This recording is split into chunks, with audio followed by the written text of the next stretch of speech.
Farmer prime minister Imran Khan, former federal ministers اور حاضرین، السلام علیکم۔ آج ٹاپک تو یہ بہت بڑا ہے اور انٹرنیشنلی اس پہ کتابیں بھی کافی لکھی گئی ہیں، اسکالرلی آرٹیکلز بھی ہیں، ریسرچ پیپرز بھی ہیں، بٹ انفارچونیٹلی اس ایشو پہ پاکستان میں اکیڈیمیا نے اتنا زیادہ کام نہیں کیا۔ اس لیے میں آج آپ کے ساتھ میڈیا نے اس کو کیسے کانسپریسی رجیم چینج کی، اس کو ڈیل کیسے کیا، میڈیا نیریٹیوز کیسے بنے، وہ تھوڑی ڈیٹیل میں جاؤں گا اور اس کا تھوڑا سا آپ کو ایسپیکٹ بتاؤں گا لارجر اسٹریٹجک لیول پہ۔ لیکن میں یہ پوسٹر دیکھ رہا تھا رجیم چینج کانسپریسی، تو مجھے پتہ لگا کہ یہ بھی راشد نے یہ پینافیکس بنایا ہے، تو راشد کافی اچھے کام کرتا ہے، میں خیال پی ٹی آئی میں، تو مائی کلیپنگ فار ہم۔ اچھا، رجیم چینج پاکستان میں جب ہم دیکھتے ہیں تو اس کے دو ایسپیکٹس ہیں، ایک ایکسٹرنل فیکٹرز ہوتے ہیں اور انٹرنل ہوتے ہیں۔ اگر ہم ایکسٹرنل فیکٹرز کو دیکھیں تو decision by one state to abandon bargaining with under and remove the target state's leader. P T I کی حکومت میں جب ہم یہ دیکھتے ہیں تو ہم خبریں دیکھ رہے تھے، میڈیا میں آ رہی ہیں کہ جی جو بائیڈن جو ہے وہ کال نہیں کر رہا، فارن آفس کا رابطہ ہو رہا ہے، پاکستان کے foreign minister Shah Mahmood Qureshi, U S national فیصلہ وائٹ ہاؤس میں ہوا، U S N S C میں ہوا، اور اس کا ذکر اب میڈیا میں یہ سوال ابھی تک ڈیبیٹ نہیں ہوا کہ کیا اس کا فیصلہ وہاں پہ ہوا تھا نہیں ہوا تھا۔ وہ سائفر اگر پبلک ہوتا ہے تو اس میں یہ سوالات اٹھیں گے یقیناً کہ یہ فیصلہ اس لیول پہ، اسٹیٹ کے لیول پہ یو ایس اسٹیٹ نے کیا، صدر جو بائیڈن نے کیا، اور صدر جو بائیڈن جو نیو کانس تھے، the plan for the new American century, اس کا باقاعدہ طور پہ حصہ تھے، جس کے بعد ہم نے دیکھا 2001 کے بعد پوری دنیا میں ڈفرینٹ رجیم چینج آپریشنز باقاعدہ طور پہ لانچ کیے گئے۔ عراق اس کی ایک مثال ہے۔ انٹرنل فیکٹرز پہ جب ہم آتے ہیں، میں بڑا بریف رکھوں گا کہ میں ٹائم بتایا گیا 10 منٹ کا ہے۔ انٹرنل فیکٹرز کو جب ہم دیکھتے ہیں تو اس میں ذاتی انا کے مسئلے آ جاتے ہیں، کچھ اداروں کے مسائل آ جاتے ہیں، کچھ سیاسی مفادات آ جاتے ہیں، اور اس میں ایک سوال جب ہم انٹرنل فیکٹرز کا دیکھتے ہیں تو بڑا سوال یہ بنتا ہے کہ ملک کا کون سوچتا ہے، پاکستان کا کون سوچتا ہے؟ کیا ہم صرف انڈیویجولز کا سوچیں گے؟ کیا ہم صرف ان اداروں کا سوچیں گے کہ جی اداروں کی انا بڑی ہوگی ہے، انڈیویجولز کی انا بڑی ہوگی ہے؟ پاکستان کا کون سوچ رہا ہے؟ کیا وزیر اعظم عمران خان اس وقت پاکستان کا سوچ رہا تھا یا انڈیویجولز کے بینیفٹ دیکھ رہا تھا؟ اور کیا یہ جو رجیم چینج کانسپریسی ہے، اس میں جو میڈیا نیریٹیوز بنے وہ کس طرح کے بنے؟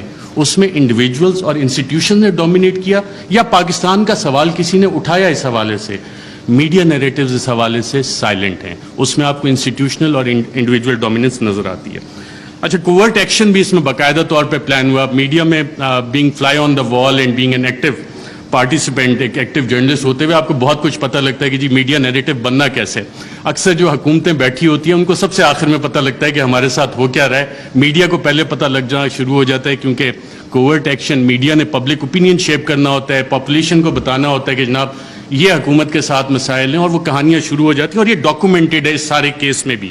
اور پھر ٹولز اس میں استعمال ہوتے ہیں، لا فیئر جس کو ہم جسٹیفائی کرنے کے لیے، لا پلس وارفیئر، لا فیئر، اور اس کے پولیٹیکل اینگلز بھی ہیں۔ اور ایک مثال تو فواد چودھری صاحب نے بھی ابھی دی کہ کس طرح ہوا۔ پھر ایک مثال جس دن آخری دن تھا اس حکومت کا، سب کچھ ہوا لیکن ہوا کچھ بھی نہیں، میسیجنگ بھی ہوئی لیکن ہوا کچھ بھی نہیں۔ کاروائی کیا ہوئی تھی اس دن؟ کچھ ہوئی لیکن میسیج کنوے ہو گیا تھا کہ یہ کچھ ہو سکتا ہے لیکن ہوا نہیں۔ سو وہ لا فیئر باقاعدہ طور پہ اس رجیم چینج آپریشن کا ایک حصہ تھا، سوچا گیا، امپلیمنٹ کیا گیا، اور میڈیا نے اسے باقاعدہ طور پہ رپورٹ کیا، جس وجہ سے آج ہم اس کی بات کرتے ہیں، سوالات اٹھتے ہیں کہ جناب یہ والے کام کیسے ہوئے۔ صدر مملکت doctor Arif Alvi, supreme commander of the arm forces, head of the state representing unity of the republic, انہوں نے اپنے خط میں ذکر کیا ہے کہ 1951 سے شروع ہوتا ہے، لیاقت علی خان کی اسیسینیشن، ذوالفقار علی بھٹو کا بھی ذکر کرتے ہیں، پھر اس وقت پرائم منسٹر عمران خان کی حکومت کو جو نکالا گیا، smoking gun in the hand of a conspirator, کہ ایک سازشی کے ہاتھ میں دھواں دیتی ہوئی بندوق وہ ڈھونڈنی ہے، اس کے لیے کمیشن بنانا ہے۔ تو انڈیویجولز کو ہم سائڈ پہ رکھ دیتے ہیں، ہم اس میں ایک لارجر پیٹرن آئیڈینٹیفائی کرنے کی کوشش کرتے ہیں کہ پاکستان میں اگر ہم یو ایس لینس کے ذریعے دیکھیں، کیونکہ پاکستان کی فارن ریلیشن جو ہیں ہم لوگ موسٹلی یو ایس بلاک میں رہیں، تو اس میں ہم یو ایس لینس سے اگر اس سارے مسئلے کو دیکھیں، پاکستان کی 75 سالہ تاریخ کو، کہ کب کیسے گیا، میں لارجر اس میں براڈ فریم ورک میں آپ کو بتاتا ہوں۔ 1958 martial law, 1978 martial law, 1999 martial law, یہ تمام مارشل لا جس وقت لگے اس وقت امریکہ کے اس خطے میں انٹرسٹ تھے. 1958 میں جب ایوب خان نے مارشل لا لگایا, لیاقت علی خان کی اسیسینیشن 2 ہفتے پہلے ان کے رشیا وزٹ سے ہوگی, آج تک نہیں پتہ لگا کہ پیچھے کون تھا. آپ آ جاتے ہیں جی مارشل لا, سیاٹو, سینٹو, کولڈ وار اپنے پیک پہ جا رہی تھی, امریکہ کو یہاں پہ الائز چاہیے تھے اور ہم سیاٹو سینٹو کا حصہ بنے, رشین بلاک میں, ہم سوویٹ بلاک میں نہیں گئے اور ہم وہاں پہ اس سائڈ پہ چلے گئے. اب وہ سارا پلان اس وقت سیاٹو سینٹو کولڈ وار جب اپنی پیک پہ گئی تو ایوب خان, جنرل ایوب خان, انہوں نے اپنی سروسز باقاعدہ پرووائڈ کی اور پاکستان یو ایس کیمپ میں گیا, اور اس وقت کے آپ دیکھتے بھی ہیں بڑے پیارے پیارے ویژولز ہمیں نظر آتے ہیں. 1977 جب ہم دوبارہ آتے ہیں تو اس وقت پھر امریکہ کے ریجنل انٹرسٹ یہاں پہ تھے, اور ہم دیکھتے ہیں کہ کوورٹ وار باقاعدہ طور پہ شروع ہوئی, افغانستان کی جنگ لڑی گئی, اور اس وقت پاکستان میں پھر مارشل لا آ جاتا ہے. ایک پاپولرلی الیکٹڈ ڈیموکریٹک لیڈر کو پھانسی دی جاتی ہے ایک ایسے کیس میں, غالباً سیکشن 109, فواد چودھری صاحب اگر بیٹھے ہوں تو بتائیں کہ اس میں پھانسی تو بنتی نہیں, لیکن پھانسی دے دی گئی, اور ضیاء الحق کا مارشل لا آ جاتا ہے. یو ایس انٹرسٹ دوبارہ افغانستان میں. 99 میں جب ہم آتے ہیں دوبارہ تو ایک نئی جنگ ہمیں چاہیے, اس کے لیے نیو کونس کے پلان آلریڈی بن چکے تھے, آلریڈی تھا کہ کدھر عراق میں جنگ ہونی ہے, لیبیا میں ہونی ہے, سیریا میں ہو رہی ہے, ایران, پاکستان بھی اس کا حصہ تھا, لیکن پاکستان جیسے بلڈ بارڈرز کا ڈاکٹر شیری مزاحم نے بتایا, Pakistan for various reasons and one of the main factors being a nuclear power تھوڑا سا بچ گئے. جو وار اگینسٹ ٹیرر ہماری شروع ہوئی, دہشت گردی کے خلاف جنگ, جو ٹی ٹی پی کا سارا انفیوز کیا گیا, وہ سارا اسی کا ایک حصہ تھا کہ یہاں پہ یہ ساری کارروائیاں پاکستان میں ہونی ہیں, اور ہم اس ٹریپ میں باقاعدہ طور پہ واک ان کیے.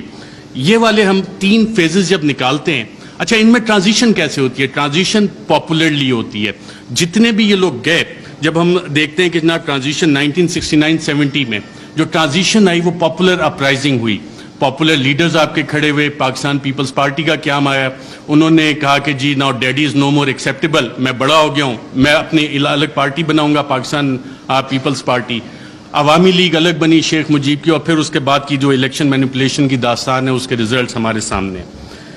1988 محترمہ بے نظیر بھٹو آتی ہیں واپس, ایک پاپولر اپرائزنگ ہے, لاہور کے جو جلسے ہیں جن کی مثال دی جاتی تھی, جو کہ اب پاکستان تحریک انصاف نے جتنے بڑے بڑے جلسے کیے ہیں اسے اوور ویلم کر لیا, لیکن وہ مثال دی جاتی تھی کہ پاپولر اپرائزنگ ہوئی, اور پھر وہاں پہ جو بھی آپ جو طیارہ جب پھٹا تھا جنرل ضیاء الحق کا, تو آپ کی ایک ڈیموکریٹک ٹرانزیشن آئی. اور یہ وہ فیز ہے جب آپ دوبارہ دیکھتے ہیں کہ ایک ٹرانزیشن ہو رہی ہے, دوبارہ آپ جنگ سے نکل رہے ہیں, حالات سٹیبل ہو رہے ہیں, افغانستان آپ نے فتح کر لیا ہے, سوویٹس کو وہاں سے بھگا دیا ہے, سو جنرل ضیاء کا کام ختم ہو گیا, سو پاکستان میں آپ ٹرانزیشن تھوڑے عرصے کے لیے چلو جی جمہوریت انہیں کھیلنے دیتے ہیں.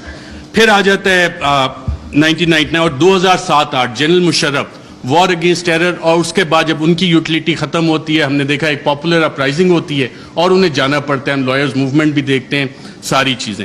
لیکن اس سارے عرصے میں جو ڈیموکریٹک ٹرانزیشن ہماری ہوئی ہے اس میں کیا واقعی حقیقی جمہوریت ہماری قائم ہو سکی کیا, یا کہ ہمیشہ ہمیں ایک ہائیبرڈ قسم کی جمہوریت جو ہے وہ ملی ہے؟ اور ہائیبرڈ جمہوریت بنتی کیسے ہے؟ ہمیشہ ایک کنگز پارٹی ہوتی ہے.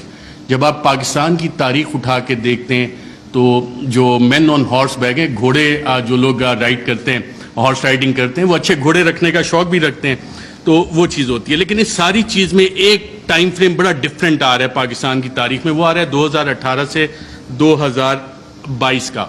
اس دوران میں اتھارٹیرین کنسولیڈیشن بھی ہوتی رہی. اتھارٹیرین کنسولیڈیشن اس طرح کے جو پرانے ایسٹس تھے جن پہ کرپشن کے مقدمات تھے ان کو بھی بچایا جا رہا تھا. دوسری طرف ایک حکومت کوشش کر رہی تھی کہ جی ہم نے ڈیموکریٹک کنسولیڈیشن کرنی ہے, اس کو روکا بھی جا رہا تھا, اور اکاؤنٹیبلٹی اس کی بہت بڑی مثال ہے. اور اگر کسی نے اس کا ایک ٹائم فریم نکالنا ہے کہ بڑا اچھا احتساب چل رہا تھا, ساری چیزیں 1 پیج پہ چل رہی تھیں, لیکن پھر ایک پریس کانفرنس مشہور زمانہ ہوتی ہے جس میں پوری نون لیگ کی لیڈرشپ بیٹھی ہوتی ہے, اور مریم نواز اس میں ایک بڑی اچھی بات کرتی ہیں کہ چند اہم لوگوں کی ویڈیوز موجود ہیں. اب ماشاءاللہ سارے وفاقی وزراء کابینہ بیٹھی ہے, سابق وزیر اعظم بیٹھے ہیں. اس کے بعد احتساب کے مقدموں کا کیا ہونا شروع ہوا, اس کے بعد کیا ڈیلیں ہونا شروع ہو گئیں, اس کے بعد نواز شریف بھی باہر گئے, اس کے بعد کیسز بھی سلو ہونا شروع ہو گئے, کیا کچھ نہیں ہوا. یہ والی ساری چیزیں تھیں. مجھے میسج آ گیا کہ جی تھوڑا کم کریں. ریجیم چینج جب پیٹا ہوئی تو میڈیا کی اسٹریٹجی اس میں کیا تھی؟ میڈیا کے 3 Ds اس میں باقاعدہ طور پہ استعمال کیے گئے تحریک انصاف کے خلاف. 3 D تھے: ڈسٹرب, ڈسکریڈٹ, ڈینائی. ڈسٹرب کیسے کرنا ہے؟ جتنے بھی پاکستان تحریک انصاف کے پلانز بنے تھے اسے لا فیئر کے ذریعے ایڈمنسٹریٹولی اور انفارمیشن آپریشنز کے ذریعے سیبوٹاج کرنے کا باقاعدہ طور پہ پلان بنا اور اس کی ہم نے مختلف قسم کی امپلیمنٹیشنز دیکھی. اگر آپ نے ایڈمنسٹریٹو اس کی دیکھنی ہے تو وہ وزیر اعظم تو عمران خان تھا, پولیس وین وہاں پہ کس کے آرڈر سے گئی؟ شیخ رشید صاحب انٹیریئر منسٹر تھے, ان سے ہم پوچھتے رہے کہ جناب یہ آپ نے بھیجی؟ وہ کہتے ہیں یار مجھے تو نہیں پتا. وزیر اعظم عمران خان کال دے رہا ہے, پورا ریڈ زون جو ہے بیریکیڈ ہو جاتا ہے, کون حکومت چلا رہا تھا, کیسے؟ تو یہ وہ ایڈمنسٹریٹو سٹیپس ہیں, ہر ایک کی ڈیٹیل میں جائیں گے تو کافی لمبا ہو جائے گا. پھر ایک پلان بنا کہ جی 3 Ds کا ایک حصہ تھا ڈسکریڈٹ کرنا ہے, عمران خان کو ڈسکریڈٹ کرنا ہے, پاکستان تحریک انصاف کو ڈسکریڈٹ کرنا ہے, اور فریم ورک فار اس میں جو نیوز میکنگ تھی, اگر آپ ریڈ زون فائلز اٹھا کے دیکھیں تو اس میں باقاعدہ طور پہ میڈیا والوں کو یہ بتایا جا رہا تھا, یہ چیزیں میڈیا میں آ رہی تھیں کہ جناب دیکھیں یہ اکتوبر میں ایک جو سلسلہ شروع ہوا ہے نا, یہ بڑی زیادتی کی بات ہے. اس میں چند انڈیویجولز جو ہیں ان کو تو یہ حق نہیں دیا جاتا کہ جی پنجاب پولیس کے پیٹرن پہ چیزوں کو لے کے چلیں, ایسے تو نہیں اجازت دی جا سکتی. لیکن سوال آتا ہے کہ کیا ہمیں اس ملک میں آئین کی حکمرانی چاہیے یا اشخاص کی حکمرانی چاہیے؟ ہمیں قانون کی حکمرانی چاہیے یا چند اشخاص کی حکمرانی چاہیے؟ میڈیا فریم ورک جب آپ اس میں سارا اینالائز کرتے ہیں, جتنے آپ کرنٹ افیئرس کے پروگرامز اٹھا لیں, نیوز آرٹیکلز اٹھا لیں, کالمز, ایڈیٹوریلز, اس میں کانسٹیٹیوشنل فریم ورک وہاں پہ ڈیبیٹ فریم نہیں ہوئی, وہاں پہ رولز آف بزنس کی ڈیبیٹ فریم نہیں ہوئی, وہاں پہ ڈیبیٹ فریم ہوئی اداروں کے حساب سے, وہاں پہ ڈیبیٹ فریم ہوئی انڈیویجولز کے حساب سے.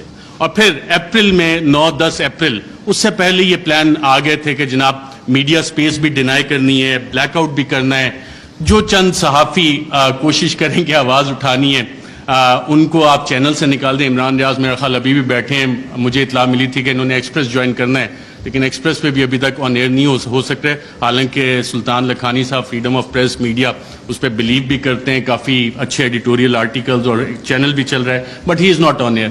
FIRs چلیں, اب صحافیوں کو چھوڑیں, اب تو پوری وفاقی کابینہ جو ہے سابق, اس پہ بھی FIRs ہوئی ہیں, اور ملٹیپل FIRs دہشت گردی کی بھی ہوئی ہیں. اور جن لوگوں نے یہ FIRs کی انہوں نے یہ نہیں سوچا کہ کر کس پہ رہے, کیونکہ پلے بک وہی والی پرانی تھی. مسئلہ یہاں پہ یہ تھا کہ کرپشن کے کیسز نہیں مل رہے. بڑی کوشش کیجیے عمران خان کے خلاف کرپشن کے کیسز نکالے جائیں. میری بھی 1-2 ملاقاتیں ہوئی کہ جناب آپ تو بڑی سٹوریز کرتے ہیں. میں نے کہا یار ایک شخص, اور یہ عمران خان صاحب بیٹھے ہیں, شاید آپ میں سے بہت سے لوگوں کو نہ پتا ہو, PM آفس میں ہمارے بھی ذرائع ہوتے ہیں, اکثر پوری کابینہ پریشان ہوتی تھی کہ جناب بات ہم نے کی ہے, کہاں سے پتہ لگ گئی. وہ شخص جو پانی کی آدھی بوتل بھی ضائع نہیں ہونے دیتا بطور وزیر اعظم کے, یار یہ آدھی پانی کی بوتل میں نے ابھی رکھی, کیوں اٹھا کے لے گئے, وہ کرپشن کرے گا. میں نے سمجھائی لوگوں کو یہ بات, لیکن پلے بک کیونکہ وہی پرانی تھی, کیا کرپشن کے کیسز نکالو, ڈسکریڈٹ کرنا ہے, کرپشن تھوپنی ہے. مسٹر ABC کا فلانا دوست ہے, اس سے نکال کے لاؤ, کچھ نہیں. آج 2-2.25 مہینے ہو گئے, کوئی کرپشن نہ نکلے گا. عمران خان کا کرپشن کا کیس نہیں نکل سکتا, نہ نکلے گا. میں نے بتائی کہ نہیں آپ کچھ کوشش, میں کہا میں یہ کوشش نہیں کر سکتا کیونکہ مجھے یہ پتا ہے کہ عمران خان کی کرپشن نہیں نکلنی. اچھا, media narratives against PTI. French revolution جب آیا تھا تو اس وقت ایک تھاٹ تھا کنگ لوئی کا, میں ریاست ہوں, میں بادشاہ ہوں, میں قانون ہوں. اور یہی چیز ہم نے دیکھی کہ جب میڈیا نیریٹوز PTI کے خلاف بن رہے تھے, ابھی حال ہی میں آپ اگر آئی ایم دا کنگ کا دیکھ لیں, the king can do no wrong. King ہمیشہ, جو بادشاہ ہے وہ ہمیشہ اچھی چیزیں ہی کرتا ہے. فیٹو پہ پوری حکومت نے کام کیا, حماد اظہر بھی ادھر ہیں, لیکن PTI نے کام نہیں کیا, بادشاہ نے سب سے اچھا کام کیا. آئی ایم دا لا, قانون میں ہی ہوں. پولیٹیکلی آئسولیٹ کرو PTI کو. آج PTI واقعی پولیٹیکلی آئسولیٹڈ ہے. کون سی سیاسی جماعت ہے جو PTI کے ساتھ اتحاد میں کھڑی ہے؟ سب ایک طرف ہو گئے, لیکن ایک سٹرینتھ گین ہوئی اس میں. پاکستان کی عوام بغیر کسی کال کے نکل آئے, اور شاید جو وزیر اعظم عمران خان کا آخری دن تھا وزیر اعظم ہاؤس میں, اس وقت جو لوگ نکلے اور جنہوں نے رپورٹ کیا, آئی تھنک عمران ریاض تھے, باقی ہم لوگ بھی تھے, ان سب نے ایک بات نوٹ کی.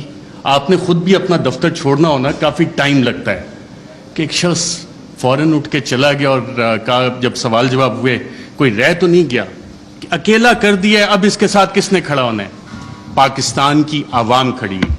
یہ وہ ڈفرینٹ فیکٹر تھا, چینج تھی, جس کو کسی سازشی نے, کسی بھی سازشی نے کیٹر نہیں کیا ہوا تھا. یہ وہ ویریبل تھا, عوام کا ویریبل تھا, جس کی وجہ سے یہ چیزیں. میں کوئکلی تھوڑا سا 2 منٹ اگر آپ کی اجازت ہو تو سائفر کے اوپر بھی بات کرنا چاہوں گا. سائفر پہ بھی میڈیا نیریٹو بڑے بڑے مزے کے بنے, اس پہ اور ڈیبیٹ بھی ہو سکتی تھی, کافی مزے کی چیزیں تھی. پہلا کیا بنا جی, پہلی میڈیا نے رپورٹ کرنا شروع کیا اور باقاعدہ یہ بتایا گیا کہ جی سائفر تو ایگزسٹ ہی نہیں کرتا, سائفر نام کی تو کوئی بلا ہی نہیں ہے.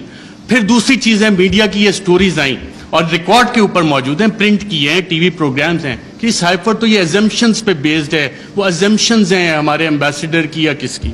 پھر یہ بھی کہانیاں میڈیا میں آئیں کہ جی یہ تو فارن آفس میں خود ہی پی ٹی آئی والوں نے بیٹھ کے بنا لیا ہے, یہ تو شاہ محمود قریشی نے خود ہی بیٹھ کے بنا لیا ہے.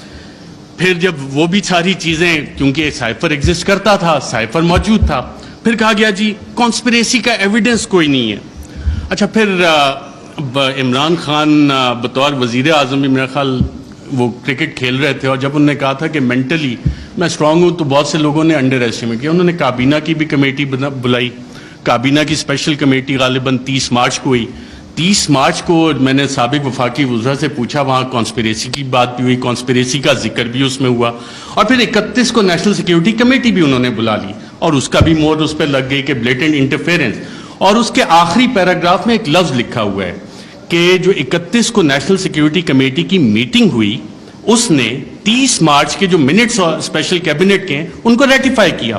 اب 30 مارچ کو آپ سب وفاقی وزراء جو اس میں بیٹھے تھے, اس وقت کے وزیر اعظم اس میں بیٹھے تھے, ان سب نے کانسپریسی اور سازش کا لفظ اس میٹنگ میں ذکر کیا. یہ میرے ذرائع نے مجھے بتایا ہے, آپ سبھی یہاں پہ بیٹھے ہیں, اگر کسی نے کانٹراڈکٹ کرنا ہے تو سابق وزیر اعظم خود بیٹھے ہیں, وہ کر سکتے ہیں کہ 30 مارچ کو جو اسپیشل کیبنٹ میٹنگ تھی اس میں سازش کا ذکر ہے. بالکل سازش کا میں ایز اے جرنلسٹ کلیم کر رہا ہوں. پھر یہ کہا گیا کہ جی وہ انٹیلیجنس ہم نے خود ہی کر لی, اور انٹیلیجنس کی بیسس پہ آبویسلی اس پہ سوال اٹھے کہ انٹیلیجنس, ہمارے انٹیلیجنس کے ادارے بہت اچھا کام کرتے ہیں, دہشت گردی کے خلاف بہت اچھا کرتے ہیں, پاکستان کی سیکیورٹی کے لیے بہت اچھا کام کرتے ہیں. لیکن مسئلہ یہاں پہ آتا ہے کہ جب انہیں ڈریگ کیا جائے سیاسی معاملات میں, اور یہ کہا جائے کہ جی انویسٹیگیشنز ہوئیں, کون سی انویسٹیگیشنز, یہ سوال ہوا ہے. اب ریجیم چینج میں انٹیلیجنس کا ایک بنیادی کردار ہوتا ہے, انٹیلیجنس انفارمیشن کا بنیادی کردار ہوتا ہے. اگر آپ اگلی سلائڈ کریں ذرا, Colin Powell U S secretary of state, U N security council میں انٹیلیجنس انفارمیشن کی بیس پہ انہوں نے کہا جی یہاں پہ یہ والے ویپنز عراق میں موجود ہیں, یہ کیمیکل ویپنز ہیں, یہ نیوکلیئر ویپنز وہاں پہ وہ بنا رہے ہیں. عراق وار ختم ہو گئی, عراق تباہ ہو گیا. یہ اس انٹیلیجنس انفارمیشن کی اوقات تھی, ویلیو تھی, جو آج تک نہیں ملی. میں ایک اور آپ کو افغانستان سے ریلیٹڈ انٹیلیجنس انفارمیشن دیتا ہوں, انٹیلیجنس ڈس انفارمیشن, کہ اسامہ بن لادن کے پاس نیوکلیئر ویپنز ہیں. اور اسامہ بن لادن کے پاس نیوکلیئر ویپنز, اگر آپ یہ سٹوری دیکھیں تو یہ جسٹیفائی کرنے کے لیے تھی کہ جی افغانستان میں امریکہ نے حملہ کرنا ہے. اور اس وقت آپ تمام امریکی اخبارات اٹھا لیں, ورلڈ ایکسکلوسیو ڈان نے بھی فرنٹ پیج پہ چھاپا کہ جی ایک ایکسکلوسیو انٹرویو ہوا ہے, اسامہ بن لادن کے پاس نیوکلیئر ویپنز ہیں. وہ نیوکلیئر ویپنز آج تک نہیں نکلے. تو یہ ہوتی ہے انٹیلیجنس انفارمیشن. جب تک آپ تحقیقات نہیں کرتے, اسے ویریفائی نہیں کرتے, بہت سی جے آئی ٹیز میں انٹیلیجنس انفارمیشن آتی ہے, بہت اچھا کام ہوتا ہے, لیکن اس کی ویریفیکیشن چاہیے ہوتی ہے. انٹیلیجنس اور انٹیلیجنٹ انفارمیشن میں فرق ہوتا ہے. اس کے علاوہ بہت ساری چیزیں ہیں. پروپیگنڈا پہ اگر ہم جائیں, ڈی کلاسیفائڈ ڈاکومنٹس بہت سارے آ گئے, چلی کے حوالے سے, ایران کے حوالے سے, کیونکہ ٹائم میرے پاس کم ہے, میں نے کہا یہ والے لارجر ایشوز آپ کے سامنے رکھوں. Thank you very much.